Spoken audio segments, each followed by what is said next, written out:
यहाँ से पाँव तोड़ दिए, दोनों आँखें फोड़ दिए, दाँत निकाल लिए। अरे मेरे भाई को बहुत बुरे तरीके से मार। ना तो किसी से दुश्मनी थी, ना ही किसी से झगड़ा था। मेरा भाई ऐसा था कि हम जानते हैं उससे ऐसा कोई इंसान नहीं हो जो उससे प्रेम न करता। मेरे भाई को कातिल करने वाला या करवाने वाला कौन है, बस हम लोग इतना जानना चाहते हैं। हाँ, किस कारण से उसको मारे हैं, क्या किया था वो लड़का, हम भी यही नहीं जाने क्या वो लड़का किया था, हमको पता है लगे। बस योगी से इतना ही हम लोगों का गुहार है या निवेदन है या रिक्वेस्ट है या हम लोग की तरफ है, कुछ भी है, बस योगी से अभी मैं जनपद सुल्तानपुर के थाना क्षेत्र चादा के अंतर्गत साढ़ापुर गांव में, जहां पे आपने देखा एक सोशल मीडिया पे एक वीडियो तेजी के साथ वायरल हुआ, अमन यादव हत्याकांड। आज मैं अमन के घर पे हूं और तमाम महिलाएं अमन के घर पे मौजूद हैं और अमन के बहन की भी दशा आप देख सकते हैं कि इस घर का चिराग जो है हमेशा के लिए बुझा दिया गया। इंसान जब स्वतः दुनिया छोड़ता है तो घर के लोग रोते हैं, बिलखते हैं, लेकिन तसल्ली होती है कि उनकी उम्र हो गई। लेकिन यहाँ जो अपने जीवन के सारे सपनों को देख नहीं पाया, जो अपने जीवन के सारे सपनों को साकार नहीं कर पाया, उसे दुनिया से हटा दिया गया। न जाने क्यों लोग आजकल एक दूसरे की जान के दुश्मन बने हुए हैं। अमन की बहन है, अमन से भी जानेंगे, तमाम महिलाएं हैं इनसे भी जानेंगे आखिर क्या कारण है, क्या वजह रही जो आज अमन के साथ इतना बड़ा कांड किया गया। अमन का व्यवहार कैसा था? सर उसका व्यवहार बहुत अच्छा था। नहीं हमसे आजकल हमारे ऊपर विश्वास नहीं तो गांव वाले से पूछ लीजिए, और वैसे भी चाहे जिससे पूछ लीजिए, उसका व्यवहार बहुत अच्छा था, बहुत सीधा था। वो किसी से फालतू बात नहीं करता था। कितने भाई हैं आप? मेरा एक ही भाई था। इकलौता भाई था। बहन कितनी है? अकेली हूँ मैं। आप भी अकेली हैं? Yes sir. ये अमन घर से कितने बजे निकलता है? सर 7:30 बजे के लगभग शाम को। Yes sir. तो क्या बता के गए थे अमन? बता कर गया था जा रहे हैं भाई को लेने। यस। तो फिर जब घर से निकले बाहर गए तो फिर फ़ोन वगैरह किए? नहीं, फ़ोन नहीं किए। जब वापस लौट कर नहीं आया, मतलब लेट होने लगा, उसके बाद हम लोग फ़ोन किए, फ़ोन स्विच ऑफ आ रहा था। वही तब बड़ा भाई जब वहाँ से आया, उसको दूसरा कोई जाकर लेकर आया। फिर वह घर आया, फिर हम लोग पूछने लगे कि भाई किधर है। फिर वह गया, मतलब बैग अपना रख कर वहाँ पर गया। फिर वो चांदा के पास ओवर ब्रिज के नीचे, मतलब बाइक वहाँ पर गिरी थी। फिर उसको लेकर वह थाने पर गया। पहले वहाँ से पूछताछ किया, वहाँ पे ऐसा कुछ हुआ था क्या कि जो बाइक यहाँ पड़ी हुई है मेरा भाई नहीं है। लोग वहाँ के जो थे 2-4 लोग दुकान वाले, वो लोग बताए कि नहीं यहाँ पे ऐसे गाड़ी वाले आए लेकर के भागे। फिर मेरा भतीजा है बड़ा वाला, वो सीधा थाने पे गया। थाने पे जाकर के FIR दर्ज करवाया। FIR दर्ज नहीं हो रहा था। फिर बहुत कुछ किए जाने पे FIR दर्ज हुआ। उसके बाद पुलिस खोजने लगी। उसमें से एक लोग मिली, और एक लोग मिली सीसी फोटो कैमरे से वीडियो निकलवाया गया। उसमें जितने लोग थे, जितने मारने वाले लोग थे सारे, चलो इसको मिडिल पे लेके चलो, मिडिल पे। अगर पुलिस को अगर इतना वीडियो में मिली, जब मिडिल पे लेके चलो, ये पुलिस को बात 8:30-9 के बीच में पता चल गई थी। सीसी फोटोज उसको मिल चुके थे, और सीसी फोटोज हम लोगों को सुबह मिला। अगर हम लोगों को उस टाइम मिला होता तो हमारे घर के परिजन, हमारे भाई या कोई भी जो उस टाइम गाँव वाले थे, कोई भी मिडिल पे पहुंचता। बस हम लोग, और जो भी हम लोगों से, पुलिस से इतना ही जानना है, पुलिस हम लोगों की यही सच्चाई बताए, मेरे भाई को कातिल करने वाला या करवाने वाला कौन है, बस हम लोग इतना जानना चाहते हैं। अब तो जो होना था जानना चाहते हैं, क्यों मारे, मेरे भाई को, वजह जानना चाहते हैं। बस इतना जानते हैं। आगे के लिए हम सतर्क हो जाएं, कौन ऐसा करवाए, बिना सोचना दिए इतना बड़ा कांड नहीं हुआ। अगर कुछ लोग ऐसे बोलते हैं अनजान में उठाया गया, अगर अनजान में उठाया गया तो रास्ते पे और लोग थे, लोग बोल रहे थे वो लोग पिए थे, जो कातिल थे पिए थे, अनजान में उठाया। रास्ते पे वो हाईवे थी, चलती फिरती रास्ता थी, और लोग क्यों उसको वहाँ लोगों को नहीं पकड़े, मेरे भाई को ही क्यों पकड़े? अच्छा, क्या कभी अमन ने बताया कि उससे किसी से दुश्मनी या किसी से रंजिश? उससे किसी से दुश्मनी नहीं थी, किसी से रंजित नहीं। तो घर वालों को समझाता था, अगर कहीं हम लोग तो मैंने उधर समझाता था, देखो बुआ, अगर कोई दो गाली दे रहा है तो चुपचाप आ जाओ, घर पे बैठ जाओ। कोई झापड़ मार रहा, थप्पड़ मार रहा है तो भी पीछे हट जाओ, बैठ जाओ, वही जीत हो गया उसी का। वो पढ़ने लिखने वाला लड़का था, उसका भी नौकरी भी निकल चुकी थी, उसका कोई किसी से रंजिश नहीं थी। या नहीं तो आप लाइब्रेरी साहिबपुर में जाकर के वहाँ से पूछ सकते हो, अदर लोगों से पूछ सकते हो। अपने अपने दोस्तों मतलब कोई उसका दोस्त था ही नहीं, यहाँ तक गांव में कोई दोस्त नहीं था। ऐसे कोई बोल देता कहा भैया अमन, तो बोलता ठीक है चाचा, ठीक है भैया, इतना ही करके बात करके हट जाता था। वो घर पे रहता था, वो बड़े भैया को अपने मतलब बड़े पापा को लड़के को लेने नहीं जाता, तो ऐसा कुछ होता ही नहीं। फिर उसके बाद हम लोगों को क्या पता, उसके पहले भी 10 बजे 11 बजे मेरा लड़का जाता था लेने के लिए, लेकिन ऐसा कभी नहीं हुआ। ऐसा कोई सोचना दिया, देखो बिना साजिश की सब काम नहीं होता है। घर का लंका भी दिया डाया। अगर कोई तो ऐसा है कि जो मेरे भैया निकल रहे हैं, यहाँ पहुँचे हैं, इस कलर के कपड़ा पहने, उन लोगों को बताए, और सारे लोग नारायणी के हैं।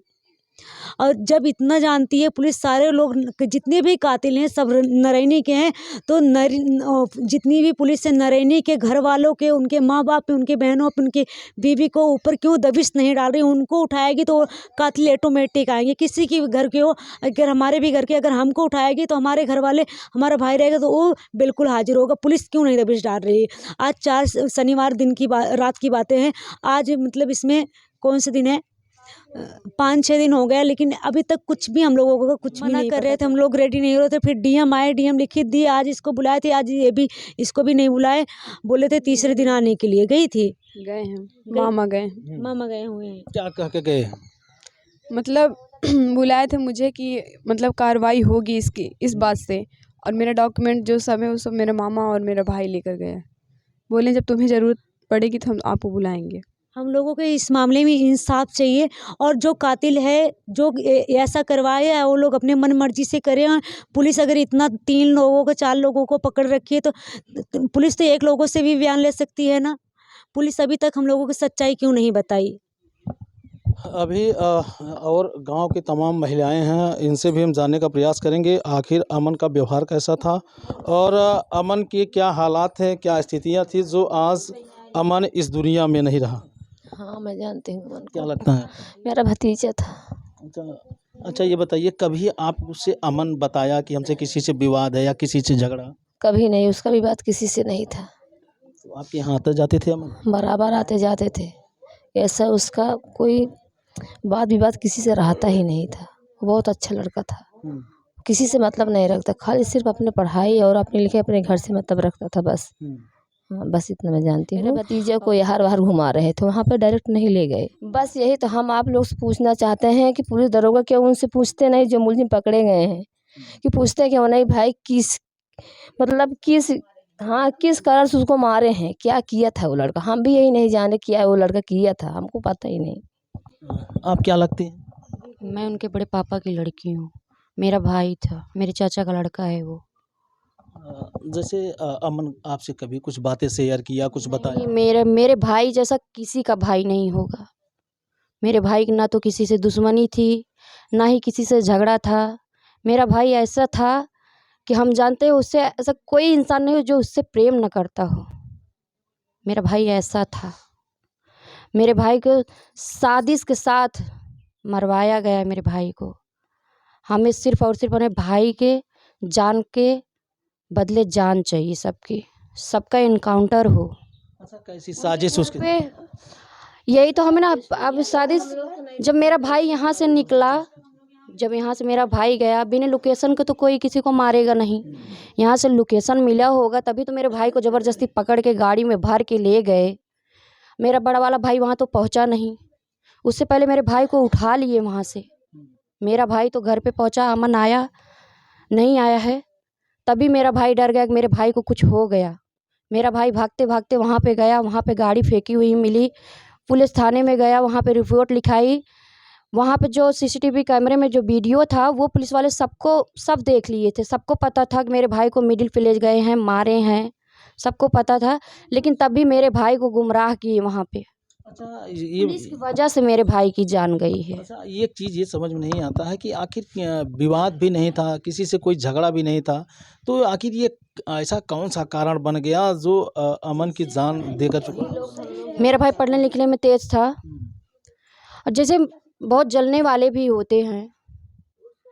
और रही बात मेरे भाई जैसा किसी का भाई नहीं होगा, ये तो मैं बोल सकती हूँ। जो लोग पकड़े गए उनसे बयान करवाएं ना, मेरे भाई को किसके कहने पे मारे हैं, क्यों मारे हैं, मेरा भाई क्या किया था, तभी तो हम जानेंगे। अच्छा ये जो है प्रशासन के लोग आए और जब मारे हैं मेरे भाई को, तो मेरे भाई का जो फ़ोन था वो फ़ोन भी वो ले लिए हैं, वो फ़ोन हमें चाहिए। कौन लिया है? वही लोग। आपसे, अमन से आपकी बात कब हुई थी? हमारे भाई से तो हमें बहुत दिन हो गए थे, 1 महीने हो ही गए होगा मम्मी। ससुराल से आई जब मैं तो यहाँ पे थी भी नहीं। जब मैंने सुना मेरा भाई खो गया, मैं तो यही सुनी थी कि खो गया है। यहाँ पे जब आई, मेरे भाई की लाश 8 बजे आई पोस्टमार्टम होने के बाद। मेरे भाई को मारने के इतना बेरहमी से मारे हैं, यहाँ से पाँव तोड़ दिए, दोनों आँखें फोड़ दिए, दाँत निकाल लिए। अरे मेरे भाई को बहुत बुरे तरीके से मारे हैं। बस यही चाहती हूँ, मेरे भाई को जैसे मारे हैं वैसे मेरे भाई से भी बदतर मौत उनको मिले, मेरे भाई से भी ज़्यादा, और हम देखेंगे। अगर यूपी में बोला जाता है गुंडा राज खत्म है, कत्ली खत्म है, लेकिन वही योगी बाबा जी ये बोलते हैं, वही योगी बाबा जी हम लोगों को न्याय दिलवाएं। योगी से यही हम लोगों का मतलब रो रो करके हमारे घर वाले के हमसे सबसे इतना गुहार है कि हमको इंसाफ दिलाएं। अभी तक इतना बड़ा मैटर हो गया, इतना दर्दनाक घटना हुआ, अभी तक योगी क्यों चुप हैं? हमको योगी से इंसाफ चाहिए। और यूपी में दूर दूर तक लोग कहते हैं यूपी में गुंडा राज खत्म है, तो ये गुंडे कहाँ से आए दिन ऐसा हत्या क्यों हो रही है? हमको इंसाफ चाहिए। इस योगी राज में आपने देखा होगा कि माफियाओं की जगह या जेल थी या प्रदेश छोड़ दिए थे। ऐसा कुछ नहीं है। अगर ऐसे प्रदेश छोड़ देती हो, जेल होती, तो वो लोग आज क्यों होते यहाँ पर? बस योगी से इतना ही हम लोगों का गुहार है या निवेदन है या रिक्वेस्ट है या हम लोग की तड़प है, कुछ भी है, बस योगी से इंसाफ चाहिए हम लोगों की। योगी की राज में अगर योगी बोलते हैं गुंडा राज खत्म है, माफिया को हम मिट्टी में मिला देंगे, बुलडोजर चला देंगे, अभी तक आज 5 दिन हो गए उसके घर पे, उस अपराधियों के घर पे क्यों बुलडोजर नहीं चला? हमारी ये मांग है, उस अपराधियों के घर पे आज तक अभी तक बुलडोजर क्यों नहीं चला? बुलडोजर चलना चाहिए, इनकाउंटर होना चाहिए, हाफ इनकाउंटर नहीं चाहिए, हमको फुल इनकाउंटर चाहिए। कितने लोगों की गिरफ्तारी हुई है? 3 लोगों को, लेडी को लेकर के 4 लोग, जिसके नाम पे रेणु यादव के नाम पे गाड़ी थी, उनको लेकर के 4 लोगों के, अगर 4 लोगों की गिरफ्तारी हो गई, और पुलिस को ये भी पता है सबका घर नरैनी में है और अदर कहीं घर नहीं है, फिर नरैनी में क्यों नहीं दबिश डाल रही है? उनके घर वालों को क्यों नहीं उठा रही है? उनके परिजनों के क्यों नहीं उठा रही है योगी बाबा? अगर यही कहीं और बात होती तो उनके घर वालों को उठा लेते हैं, माँ बहन को उठा लेते। अभी तक योगी बाबा ऐसे अपनी यूपी में इतना बड़ा दर्दनाक घटना हुआ, मेरे भाई को तड़पा के मारे, अभी तक योगी क्यों चुप है? हमको इंसाफ चाहिए। क्या करे बेटा? कोई लम्हा का भी है इसमें, बताया जा रहा है, यारी ऐसे बताया यहाँ के भी हैं लोग। तो कितने लोग इसमें सम्मिलित बताए गए? 10 लोग। इसमें अभी 10 लोग हैं, इसमें लेकिन और लोग भी हैं जिनका अभी नाम नहीं पता है।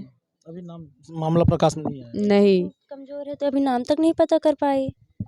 कुछ नहीं सर, सारा प्रशासन पैसा खाकर बैठी है, प्रशासन पूरा पैसा खाकर बैठी, तभी अगर प्रशासन मिली नहीं होती तो अभी तक प्रशासन चुप नहीं होती, कुछ भी कर जाती, लेकिन अदर लोगों के लिए कर जाती। इतना बड़ा मैटर हो गया, इतना हाईलाइट हो गया, इसके लिए पुलिस दिखा रही है सब कुछ, वहाँ पे दबिश डाले, उठाएं लोगों को। हमको योगी बाबा से इतना ही मतलब निवेदन है कि वो उनके घर पे बुलडोजर चलाए, हमको हाफ मर्डर नहीं चाहिए, हमको फुल इनकाउंटर चाहिए, हाफ इनकाउंटर नहीं चाहिए, जितने भी अपराधियां हैं, क्योंकि हमारे घर में और भी लड़के हैं, और भी बच्चे, कुछ भी हो सकता है हम लोगों के लिए। बस हमको ये, और वो लोग ये इतना भी बताएं कि हमारा इस भैया के लिए करवाया कौन? इतना बड़ा कांड हुआ है, आपको भी पता है, इतना बड़ा कांड होने में एक पागल भी रहेगा, उसको भी ये पता होगा कि इतना बड़ा कांड होने से पहले कोई तो बहुत बड़ा सोचना देने वाला रहेगा, जब भी इतना बड़ा कांड हो सकता है।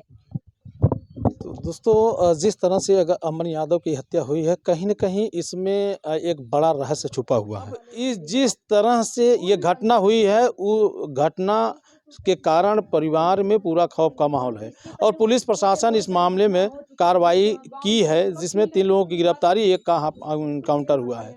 अब बाकी ये मामला जांच का है, पुलिस प्रशासन इसकी जांच कर रही है। अब आगे की जो भी विधिक कार्रवाई होगी हम आपको वीडियो के माध्यम से दिखाएंगे। हालांकि अमन यादव को न्याय मिलना चाहिए। फिर मिलेंगे किसी नेक्स्ट वीडियो, नेक्स्ट खबर में। जय हिंद।